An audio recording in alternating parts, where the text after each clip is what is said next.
Hey tanan, yes, I'm starting another series. Bisan wala pa episode 2 ang Portrait Tunes ug Edit Shop, but sige na lang, good. Naalagin yung episode soon.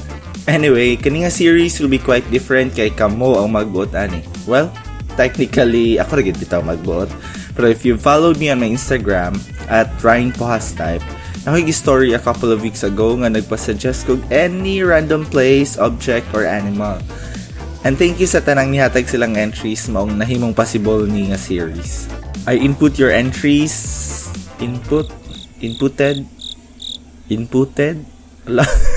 Basta kaya akong gibutang inyong entries sa spinning wheel. Then ang challenge kay ang 3 things nga mapilian kay kailangan ako siya mabutang sa isa ka photo. Parehas ani. So let's spin the Kuya Well. Ako adjong ipakita ninyo, abi pa lang. Para sa first photo, kailangan na to og bathtub, dayon goggles, dayon cat earring. So, let's start. Akong idea kay overhead shot kay feeling nako mas dramatic ang dating. So, ibutang nato una ang bathroom floor. Then, naroon po na siya sa background, so ibutang na nato diretso ang bathtub. Just rescale aron closer ang shot kunuhay. Okay, so check na ang bathtub.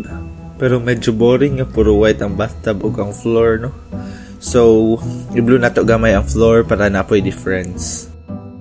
Next, ang photo na sa miming. Kani nga photo akong gamiton kay syempre naka-overhead shot na siya daan. Sagdi lang na siya natulog kaya tulong nang ilisan ang head unya. O kabalo na mo, kailangan i-remove ang background gamit ang pen tool. So, toink.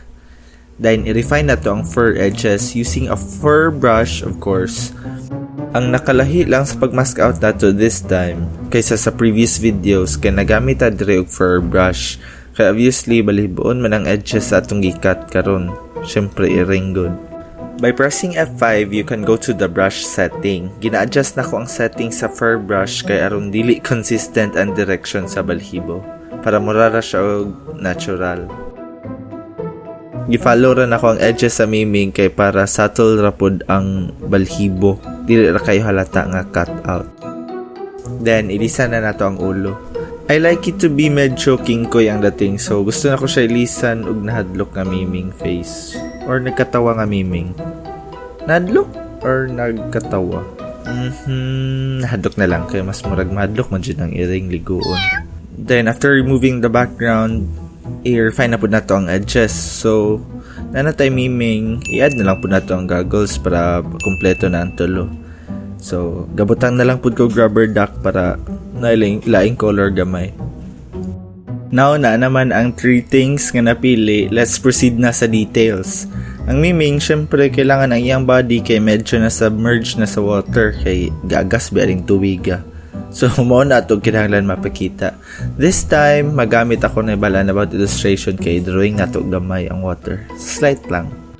Let's add an exposure adjustment layer sa miming. Then, invert the mask kay i-brush na ito ang nasubmerged na kunuhay sa water. Ang akong gibuhat dire kay ang kadtong mga medyo lalom na part sa body kay mo to ang madaganan sa water. So, mo po nga parts atong i-brush. Next, add another exposure adjustment layer. Much darker ni siya na exposure kay shadow man ni siya nga part. Brush na to ang shadowy areas like the back part. Then, again, add another exposure adjustment layer na pod for the shadow sa edges sa water.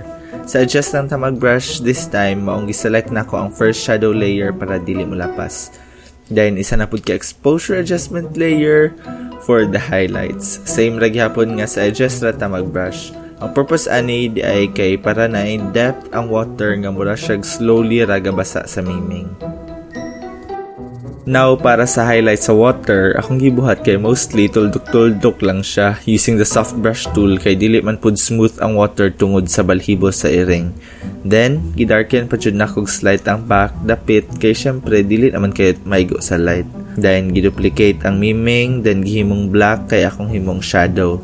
Gilower ra ang opacity, then gibutangan og Gaussian blur. Butangan pud natog shadow ang mga parts sa body sa miming aron ma-emphasize ang depth. Mostly sa iyang tiil, kamot ug ikog. Dahil dungagan pa jud na kog mas dagko na highlights kay medyo kulang pa ang katong una and wala kayo siya dating.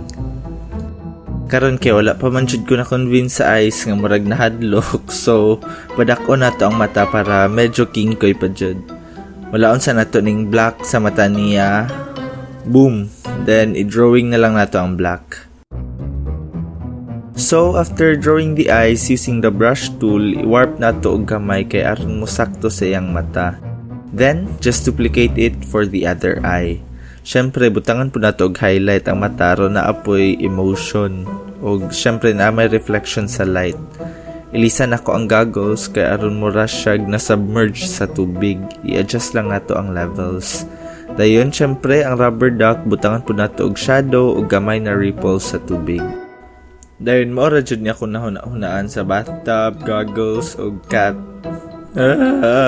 Pasaylo ako. Pero para na po siya dating add tag small details. Let's add some flair sa mga highlighted area sa photo para mura siyag cinematic.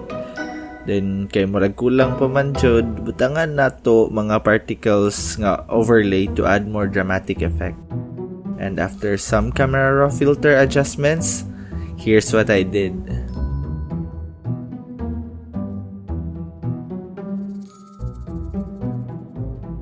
Pero ops. Abi ninyo mo to? Abi ninyo no? Hahaha, napaisa.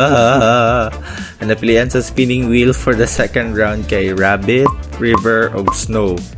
Naon saan na nakabi? Rabbit, River, o Snow. This time, like siya sa kung mga gi-edit before. This is much darker. So, let's run it. Enjoy the speed edit.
And there you have it. Nalingaw kay ko actually sa mga suggestions ninyo, pero lisod kayo sila sahod. Man mo. Bitaw, I did not expect nga mabuhat na ko ninduha kay isang semana sad ni pagka-brainstorm. Butong saon ako itong uban. Bitaw, that's it. Catch you guys next time.